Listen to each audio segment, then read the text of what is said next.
Assalamualaikum warahmatullahi wabarakatuh. Alhamdulillahi rabbil alamin. Wassalatu wassalamu ala ashrafil anbiya'i wal mursalin wa ala alihi wassahbihi ajma'in. Para pemirsa rahimakumullah di mana saja berada, kita bersyukur kehadirat Allah bahwa sampai saat ini Allah masih memberikan banyak nikmat kepada kita. Di antaranya nikmat sehat, nikmat waktu, dan tentu karena hidayah Allah kita masih dapat menjalani kehidupan ini dengan baik sesuai dengan tuntunan yang telah disampaikan kepada kita sebagai muslim. Tentu kita semua berharap mudah-mudahan Allah senantiasa menjaga kita dengan hidayahnya itu dan memberikan kekuatan kepada kita untuk senantiasa bisa berada di jalan Islam. Para pendengar sekalian, salah satu dari rukun Islam yang 5 adalah mengeluarkan zakat.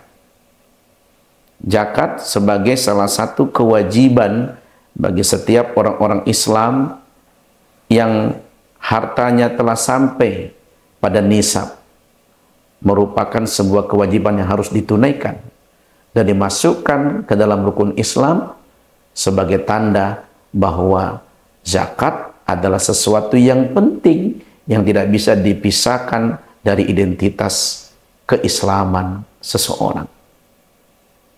Namun dalam kenyataannya kita masih melihat banyak sekali orang-orang yang mengaku beriman, yang mengaku Islam, tapi masih belum peduli dengan kewajiban zakat. Mungkin bisa saja karena ketidaktahuan tentang ibadah ini. Tapi tidak sedikit mereka yang lalai dan tidak mau mengeluarkan zakatnya karena ini berkaitan dengan mengeluarkan harta yang dimiliki. Tentang kewajiban zakat ini banyak disebut di dalam Al-Quran. Bahkan Allah selalu mengkaitkan perintah untuk berzakat ini bersamaan sebelumnya dengan perintah mengerjakan sholat, sebagaimana disebut dalam salah satu ayat di surat Al-Muzammil dan hampir sama di ayat-ayat yang lain di mana Allah Subhanahu wa taala memerintahkan wa aqimus shalah wa atuz zakah. Bahkan dalam ayat yang lain ya ayyuhalladzina amanu aqimus shalah wa atuz zakah dan sebagainya. Dan menyebutkan tentang ciri-ciri orang bertakwa itu, bahkan mereka adalah orang-orang yang menegakkan sholat, menunaikan zakat. Seakan-akan Allah ingin menyatakan bahwa kedudukan sholat sebagai ibadah yang utama dan pertama kali dihisab pada hari kiamat itu sama dengan zakat. Kata wa yang artinya dan di situ sesuatu tidak bisa terpisah. Maka ketika sholat dikerjakan tapi zakat tidak ditunaikan, maka masih dipertanyakan kualitas keislamannya oleh Allah Subhanahu wa taala. Secara garis besar zakat itu dibagi dua, ada zakat harta dan ada zakat fitrah. Nah, berkaitan dengan Ramadan, bahkan zakat fitrah menjadi kewajiban bukan hanya kepada orang-orang yang memiliki harta yang banyak. Tidak seperti halnya harta zakat mal, di mana punya ketentuan ketika hartanya sudah sampai pada nisab, waktunya sudah sampai pada haul. Misalnya kalau dia punya uang atau punya emas atau uang yang senilai dengan 80 sampai 85 gram emas, maka wajib dikeluarkan 25% setiap tahunnya. Haulnya itu 1 tahun. Tapi untuk zakat fitrah Allah wajibkan kepada siapa saja yang memiliki kelebihan makanan sampai pada hari Idul Fitri. Nah, tentu kewajiban fitrah ini tidak kepada semua orang.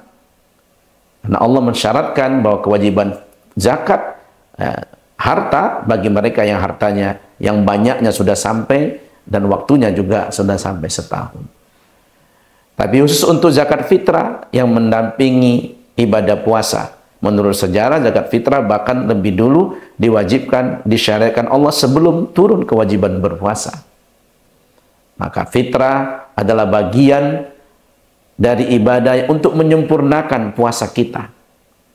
Itu mengeluarkan makanan pokok yang kita miliki untuk membantu saudara-saudara kita yang miskin agar mereka dapat merayakan hari raya Idul Fitri dengan kebahagiaan, merasakan kebahagiaan seperti yang kita rasakan. Zakat fitrah lebih ditujukan kepada saudara-saudara kita yang tidak memiliki kemampuan untuk membeli makanan, kepada mereka yang miskin dan tidak mampu memenuhi kebutuhan hidupnya, agar ketika merayakan Idul Fitri sebagai simbol kemenangan, mereka juga bisa merasakan kebahagiaan. Maka mari sempurnakan puasa yang kita kerjakan di bulan Ramadan yang agung dan penuh keberkahan ini dengan menunaikan zakat fitrah. Jangan sampai puasa sebulan penuh dapat kita lakukan, tapi kita melalaikan kewajiban lain dengan zakat fitrah yang diwajibkan oleh Allah Subhanahu wa ta'ala. Di samping itu juga tentu kita perlu melihat kembali harta kita. Mungkin ada simpanan yang kita tidak sempat atau lalai mengetahuinya, maka hitunglah, perkirakan zakatnya. Insya Allah dengan mengeluarkan zakat itu, Allah akan menyuburkan harta kita, sebagaimana janjinya bahwa ketika kita menunaikan kewajiban kita kepada Allah sebagai tanda syukur kita kepadanya, bukankah Allah telah berjanji dalam firman-Nya, la in syakartum la azidannakum wa la in kafartum inna adzabi lasyadid. Firman Allah dalam surat Ibrahim itu menjelaskan, jika kalian bersyukur, yang syukur itu kalian tunjukkan dengan melakukan amal-amal terbaik, melakukan perintah-perintah Allah, meninggalkan larangan-larangannya, maka Allah berjanji bahwa Dia akan membalas kesyukuran itu dengan memberikan nikmat yang lebih baik lagi. Mudah-mudahan zakat yang kita tunaikan, apakah itu zakat harta maupun zakat fitrah, akan membalas dengan mendapatkan tambahan nikmat dari Allah Subhanahu wa ta'ala, dan diterimanya amal-amal ibadah kita. Nasrun minallah wa fathun qarib wa basyiril mu'minin. Wassalamualaikum warahmatullahi wabarakatuh.